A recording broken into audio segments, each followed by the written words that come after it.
Any other questions or comments from the board? Hearing none, 7B6, report regarding facility maintenance and operation projects. Dr. Gonzalez. This is a monthly report from the Facilities Maintenance and Operation Department. Dr. B and Ruben Trevino are here to walk us through this month's projects. And this is for information only.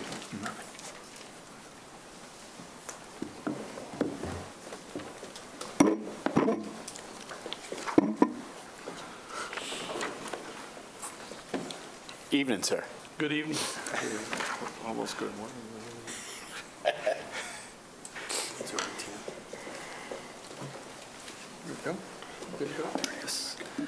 And good evening. This is a report regarding the past facility maintenance operations projects for the last couple of weeks since our last board meeting. On the first slide, we have the Travis Middle School gym area for the concession stand. This is something that they had been requesting. Any activities or anything that would happen, they were always having to put a table or be going in and out, going around. Now they have their roll-up window that with a counter that's ADA accessible, and it's ready to go. Everybody's really pleased out at Travis Middle School. On some completed projects from the FMO on the plumbing department, we've installed the irrigation for the greenhouse that was purchased over at Cathy Middle School. Water heater installs district-wide. We've got the plumbing department going by campus on their normal day-to-day visits. Rowe High School had 2 of them installed, Navarro and Bonham as well. Water fountain replacements. Navarro Elementary had 1, Memorial High School had 2, and Gonzalez also had 1. On the completed projects, we had roof leak repairs during the last moderate rains that we had. They were at Navarro, Alvarez, and Seguin. We also completed several broken window replacements that were done by some vandalism that occurred over the weekends and over the last week of spring break. There were several campuses that we had to go out and do the window replacements. Alvarez as being one of them, Memorial, Brown, McAuliffe, Rowe, Houston, Administration, front door, and the Milam Elementary gymnasium. Electrical projects completed by the electrical department over at Rayburn, replacing some hand dryers that were needing to be replaced. Ballasts at the different schools, McAllen Memorial High School, Travis, Hendricks, Achieve, McHigh, De Leon, Lincoln, and Fossum. This is a result of the walkthroughs that the supervisors go through campus by campus on either weekly or bi-weekly basis, and they report back and create the work orders.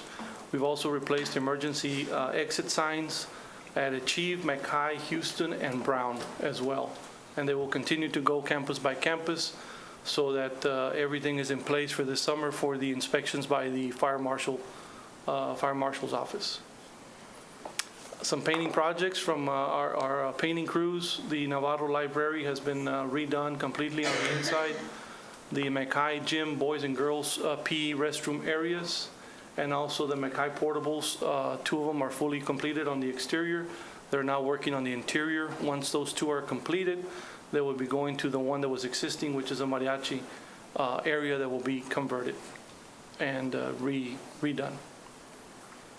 Another completed project is a Fossum Middle School canopy over at the entrance that's already fully completed. On the ongoing projects, we've got the CDBG playground replacements, which we're still pending notice from the city on which ones are going to be able to get funded, which are Alvarez, Escandon, Bonham, Roosevelt, and Seguin. The Nicky Rowe High School roof replacement, spoke with the general contractor earlier today. It sits right now at about 98% completion. They're tying up the final details on some of the areas that are part of the contract, and we'll be wrapping up that project here pretty soon. Submitted and completed work orders for March. 1,040 in the month of March were submitted. 895 were completed district-wide.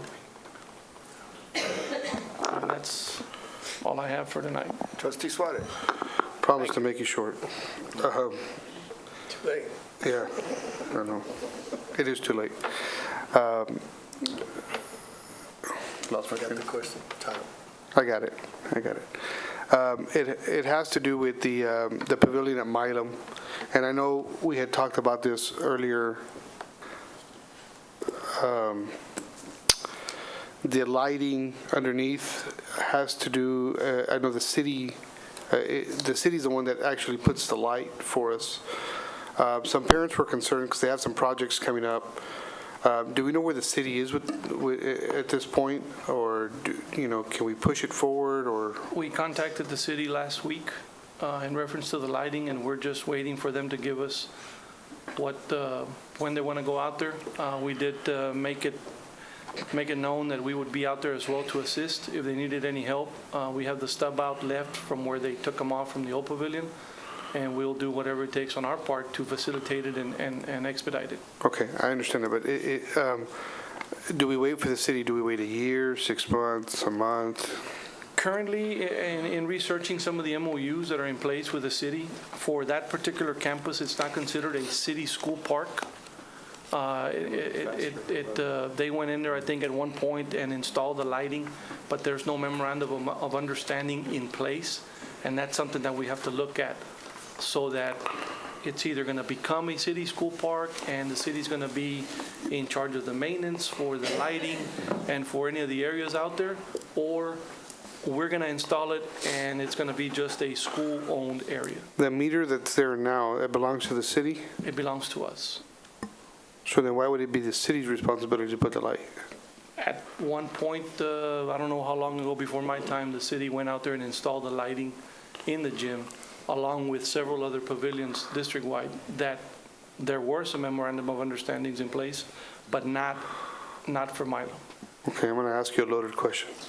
So when we knew that we were going to tear it down, did we know that there was going to be a process, or did we know we were going to have to figure out whether it was going to be our responsibility or the city's responsibility? At that point, it was the city's responsibility to come back and reinstall, because they came out and removed it prior. Oh, so they did remove They the, sent their personnel out, and we disconnected the light for them, did our part, and they went ahead and removed it. so they know we're ready for them? Yes. Okay. We were just waiting for the final completion, which was a couple of weeks back, so that we would not interfere with any of the substantial completion phase, which was a 30 days prior. But now they've been given the green light, and the email was sent last week to the Director of Parks and Rec. Which is? Mr. Mike Mike Hernandez. Hernandez. Mike Hernandez. Perfect. Okay, thank you, Ruben. Any other questions from the Well, board? it's along the same lines. I understand Alvaro. there might be some few cracks there. Have you looked at the pavilion? I've walked it myself several times, and those are the same cracks that I think there was a question way back when. Those are structurally designed to be there. They're control joints. And when we go see the other pavilions that the district has completed in the past, they're in the same location. They're meant to be there. Okay. But it's not a structural problem with the concrete at all. Trustee Farina. When we replace windows, is it straight glass? Is it a plexiglass? What do we replace them with? We go back with I can't think of the word, but we have two glass companies in place. And we go back with tempered glass to where it is what we normally go with.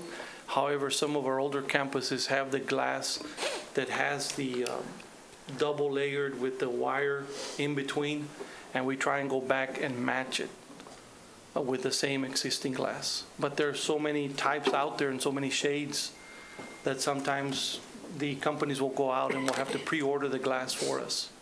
And that's why it takes a little longer on some than others. Would it be more convenient for us just to go with a plexi? And I mean, I've seen hockey pucks bounce off of plexiglass at 114 miles per hour, and there's a nick because it's the vulcanized rubber, but the glass doesn't break. I think when trying to use plexi, I think one of the issues would probably be with the cleaning. If you're not, doing the or cleaning it properly, you might either scratch it or eventually with time you're going to end up with a Haze on it. yeah. Cloud. Okay. Yeah. Thank you, sir. Any other questions from the board? There were a couple of campuses that went with the water bottle fill Yes, sir. units. They're about twice as expensive, más o menos. I know the International Baccalaureate Lamar was very interested in that. What is it they might need to do to, because I noticed you're starting to do some water fountains, but they were more interested in the water bottle type, at least one unit. Yeah, the campus principals will usually email the department or send in a work order, and we will provide them with a quote from one of our approved vendors, which a bi-level water filling station is running about $1,600, $1,500 to $1,600. They go ahead and purchase it, and we go ahead and do the installation Okay. through the department for the campus. All right, they just need to prioritize if that's something they want to do on that campus. Yes. Gotcha. Okay, thank you. Any other questions or comments? All right, thank you very much. Appreciate your presentation.